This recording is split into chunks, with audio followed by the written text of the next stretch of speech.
Hey everyone, this is LuckySevenDX. Welcome back to Let's Play Okamiden. In the last episode, Kuni got eaten by a giant freaking catfish, and now we have Nanami as our partner. We have a mermaid on our back. That's pretty badass. Nanami's actually a pretty cool character for our partner.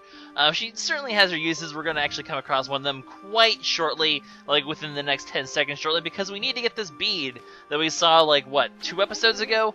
So what Nanami can do, she's really bad. She can't really travel on land, but you can use guidance to control her in the water, which is obviously pretty useful. So now we can use her to basically go over here, get the bead, and then just like most guidance of partners, you then have to guide her back to you, and then put her back on your back, and you'll get the item. So, as you can probably guess, we're going to have it doing a lot of water-based stuff with the Nanami coming up very soon, which is going to actually come into play with a few of our the brush skills that we're going to be getting shortly, because we actually have a couple brush skills coming up that are going to be quite useful.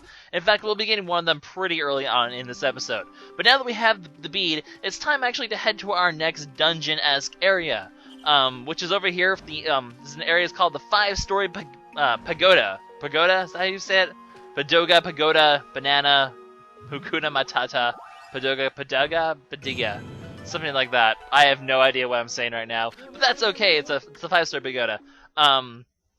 So this one's certainly a bit more dungeon-esque than before. Like, Hana Valley was kind of like a dungeon. I mean, like I said, I call it dungeon because obviously, you have brush skills. For example, a brush skill right here, yay! And there's bosses at the end and all that crazy shenanigans. However, this one's a bit more different from Hana Valley because this is the first true, like, super missable, everything is, like, sort of area. Because everything in here, everything in the Five-Story Pagoda is completely missable if you don't get it the first time. In fact, if you don't get it all by a certain point within the dungeon itself, which I'll be showing up next time, I'll mention exactly when the point of no return is. You won't ever be able to get it until you do the New Game Plus, which, ideally you want to get everything on the first try so you don't have to do a New Game Plus. That would be, ideal, I suppose. So really, you want to make sure you get everything here. So pay close attention to where everything is. Out of all the items, there's 6 things here, 7 things actually, that you need to get, or else, you'll miss them forever. Although, there's 2 treasures, there's 2 antiques in here you can get. You can get these in other places, but, they're in very few locations, so it's good to pick them up now so you have them. So keep an eye out for those. There's technically 3 treasures, actually. There's going to be a lucky coin that we find here. You definitely want to get this lucky coin, because even though you don't need all 8 lucky coins, if you can get the lucky coin, you'll be able to actually upgrade a certain weapon that we'll be getting quite soon, which is a good idea. There's 2 masterpieces, obviously you want to pick both those up, and then there's also the remaining 2 fishing equipment pieces here, so you do want to get those as well, although that's not necessary for 100% because you don't actually get any reward for completing all the manifests, I think. I could actually be wrong on that, but I think you don't need to, I don't think you need to complete all the manifests. Anyway, this is Nuragami, and he's gonna give us the power, it thing. I really have no idea, but we're gonna get the power of water. Also as Waterspout. Now, this power, it's not the power. There was a power in Okami that doesn't make it in this game where you can raise yourself up on the water. And there's also one where you can create lily pads in the water. Those 2 abilities aren't in this game, so there's no water manipulation that way. But it's the other kind of water manipulation where basically you can draw a line from a water source to somewhere else, and it'll transfer water into that location. So you draw water from there to the torch, and it will create water to extinguish the torch. So we're going to basically have a bunch of water manipulation. Now this is going to come in play both for Nanami, as we're going to discover in a little bit. It's going to help us destroy enemies and just generally solve puzzles. Now, another important thing to note, by the way, there was a skill in Okami that manipulated ice. That skill's not in this game as well. Waterspout encompasses that instead. So Waterspout both manipulates water and ice, as we'll see later. But there's also a save point here. We'll quickly save before we get too deep into this area. There's also a merchant here. This is all he sells. You'll find other merchants in this dungeon as well, but they'll all sell this stuff, so I won't show them off. But if you ever need to pick up some extra items, that guy's the guy for you, I suppose. So we'll quickly save and heal up. We have a Nanami's picture here instead. We have a new water skill. So basically, prepare yourself for a bunch of water manipulation puzzles, because that's going to be the name of the game today. Also, there's going to be a lot of basically using guidance to move Nanami over to switches, basically. So expect to be doing a lot of that in this dungeon as well. There's white frogs there, new kind of enemy. Unlike the pink frogs, these ones are white. They're a little stronger. They'll take a couple extra hits. Also, I'm not sure if they're twice as sturdy as the pink frogs, or 4 times, because we do also have a stronger weapon. So they might actually even be like way stronger than the pink frogs. But either way, you still just hack at them and they die. So pretty simple. Generally, most of the enemies you find just in the dungeons themselves, and not in these these kind of battles, they generally just hit them and they'll die, sort of things. With exceptions, there are some that are a bit harder to kill than others. Anyway, Fire Eyes here. They are the way you get demon. Basically, the way you break their defenses and the way you get demon bones from them is by using Waterspout. However, there's still no source of water we can access in this fight, so we're gonna have to fight him the hard way for now. But you're going to see soon that there will be, especially in the future, there will be sources of water we can use to hurt these guys. Especially having Nanami. She has a bit of special power. Also, there's her partner attack. As you can see, she creates a sort of water shield surrounding you that will help you repel attacks. Really helpful when fighting the Fire Eyes, because if they're doing their charge attack, it actually will repel them and make them stop attacking you. So it can be pretty useful, and does do quite a bit of damage to nearby enemies as well. So her partner attack's actually generally pretty good. So it's a good thing we have that. She's actually a really nice partner. You don't get to use her that much in the game, sadly. She's one of the partners you use the least.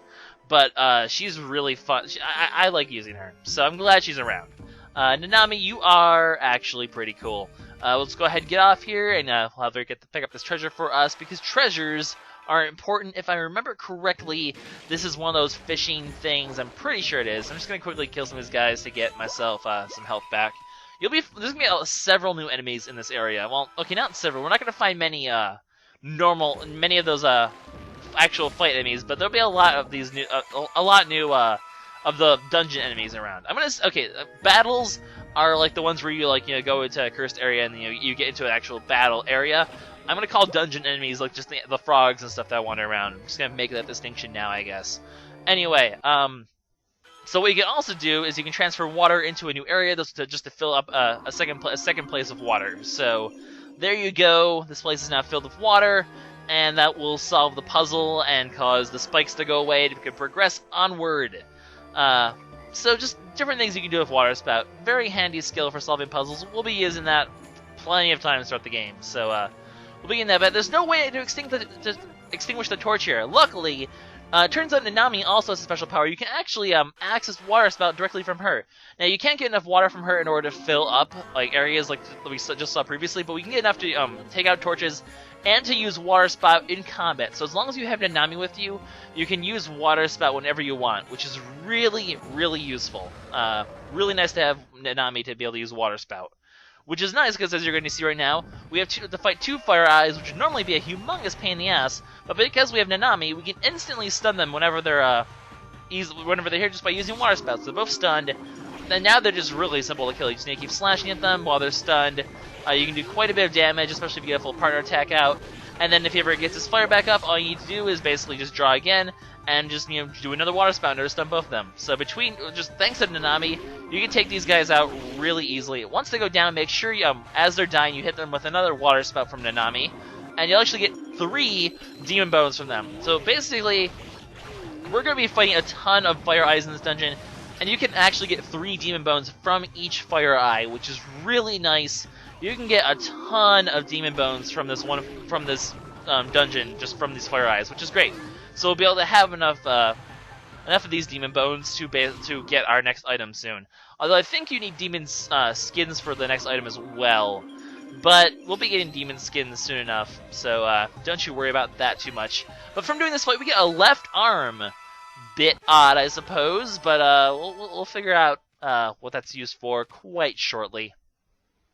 Anyways, so that's how you use Nanami in combat. As you can see, she's freaking awesome because you just have unlimited water spout. Well, obviously, still use ink, but just being able to use water spout, it's a very, very useful technique against fire enemies, as you can see. Don't you hit me. No, I'm just gonna slash this guy. If the guys get in the way, just slash them and they'll die. And they'll be out of your hair. the gore just sort of sinks away, but that's okay. Do these pools have any bottom? Like, it looks like they're just bottomless pools of water. A bit odd, I suppose, the pagoda, but That's how it works. Anyway, we obviously can't travel across here, so we're going to fill this place up with water, and now Nanami can easily travel across here by swimming, because, you know, she won't have to swim on top of the spikes anymore. So just use guidance to drag her over here onto the switch, and then she'll hop in. Okay, no, she can't. If she's on land, she'll only move a little bit with one of each guidance, so she only can travel in the water. As you can see, she only hops a little bit forward if you try to move her on land, which is why I had to waste a little bit of ink there. Not a big deal.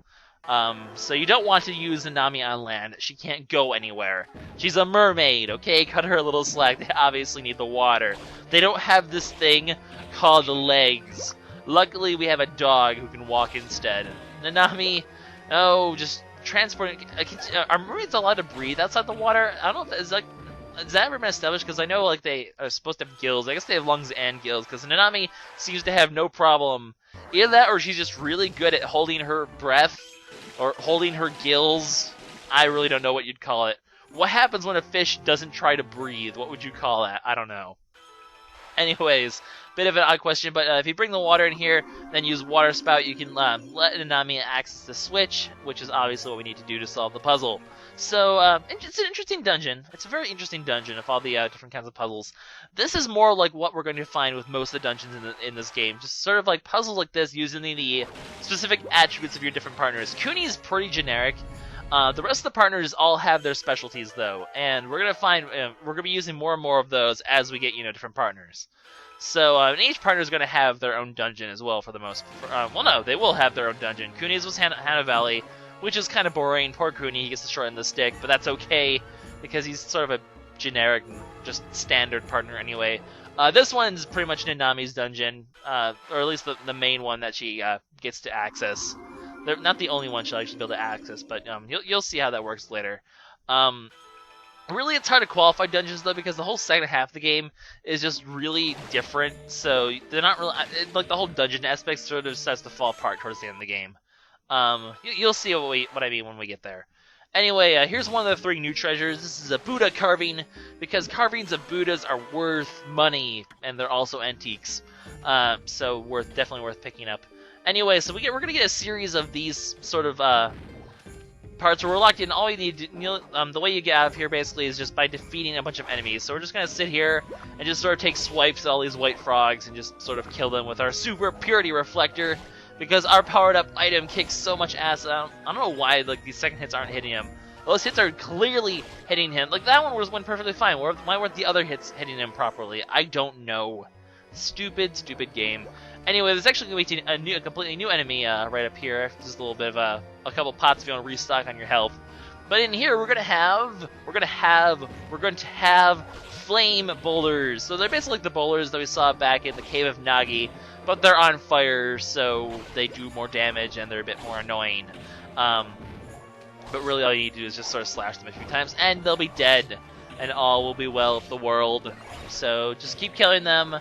And eventually you'll be able to move on. Just keep killing these guys as much as you can, and just come on. Just no, don't you go on fire roll at me. Bad flame boulder, bad. You're supposed to just die like a good boy. Anyways, we're just gonna move on. Now this is where this dungeon starts to get a bit annoying. Is you start to have sections like this where it's all about sort of dodging these rotating fireball things, very much a la Mario. I mean, it's just very similar. Those fireballs always remind me of like the castle levels of Mario games, the rotating fireball things. Do those have a specific name? Like those like rotating balls of fire? I don't remember if they actually have a specific name.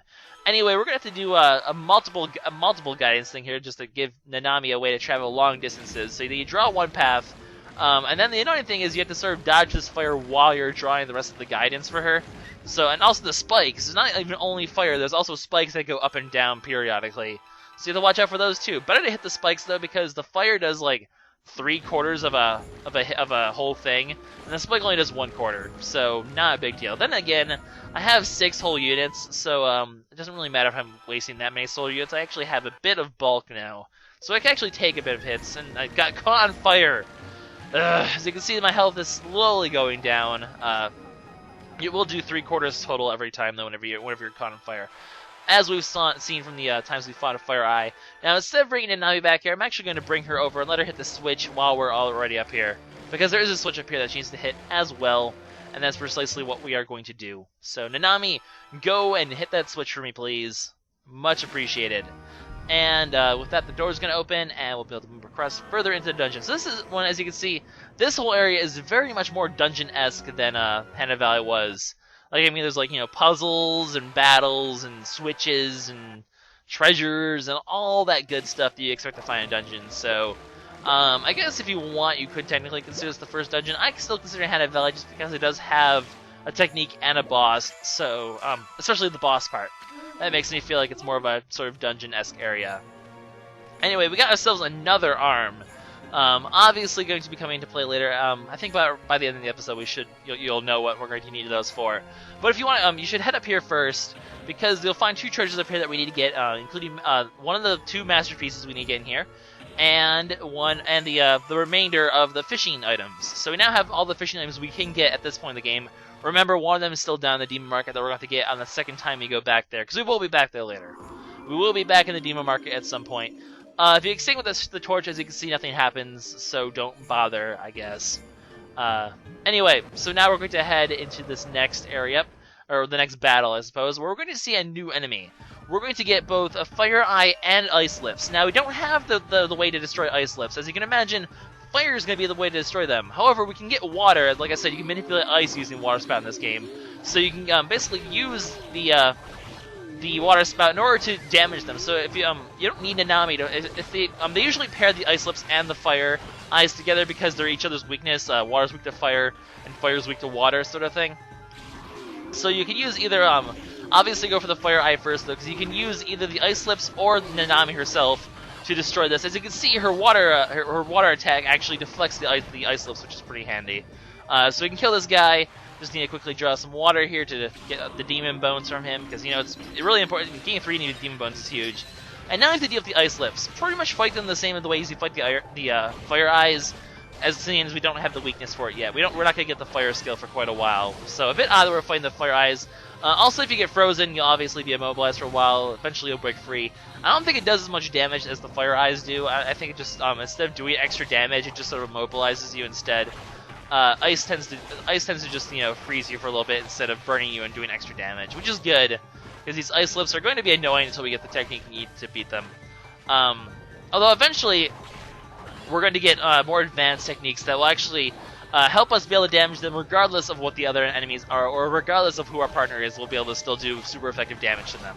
Anyway, this is going to finish up the ice side. We're just going to quickly get one more water attack off, because, you know, the more partners attacks we get, the more better score we get. Although we still only got, you know, the second highest instead of the highest, which is unfortunate, but just means extra yen. And as of now, the end's getting decent already. Soon enough, we're going to actually be able to start buying our first major purchases. Quite soon, actually. But actually, the first major one I'm going to skip, because I want to actually save up money for what's going to be coming after that one. You'll see what happens. I'll show you how I would recommend in terms of order of purchases when we actually get to that point. But let's not focus on that for now. Let's focus on this dungeon, where, as you can see, we need to get 3 arms in order to complete the statue. We already got 2 of them, one from the fight and one from that one really long treasure chest to get. But we still need to find a 3rd one, so in order to do that, we're going to have to progress further into the dungeon.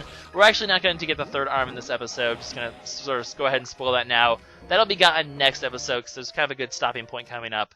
Before, basically this dungeon is sort of split into 2 sections. The first one is the Waterspout section, or just the water section in general, where we're basically, you know, using Waterspout and Nanami in general in order to progress through the dungeon. However, there's going to be a second section coming up instead under a different theme, and you'll be seeing that. And that whole section is going to be coming up starting quite soon. So I'll kind of sort of save that whole part for next episode. You'll see what I mean when we get there. For now, we got ourselves a bead key, so we're just going to quickly place it in here, unlock this door. Good for them to leave their keys so close to the doors. Very convenient, not making us have to travel halfway across the dungeon like every Zelda game. There's also death boulders here, so if you didn't defeat these enemies in the Cave of Nagi, you get one more chance to kill these guys before they become missable. Unless they're found in Shinshu Field somewhere. It might be possible to find them somewhere else, but I know you can get them in the Cave of Nagi or here. Unfortunately, there's both areas that have a point of return. At this point, we actually can never return to the Cave of Nagi, because we don't have Kuni anymore. And by the time we get him back, we're not going to be able to get to the Cave of Nagi ever. So, basically, if you haven't gotten everything from the Cave of Nagi at this point, you're too late. Can't get it at all. Too bad, so sad. I guess you should have paid attention to the guides. But that's just sort of how this game works. I hate missable things. It's really stupid. But for now, guys, this is LuckySevenDX signing out. I almost forgot my outro for a moment there. In the next episode, we're going to continue through the Five-Star Pagoda. No, the Five-Floor Pagoda. And we're going to see what's in this cave. I will see you guys next time. Ooh, look, an opening. Let's go.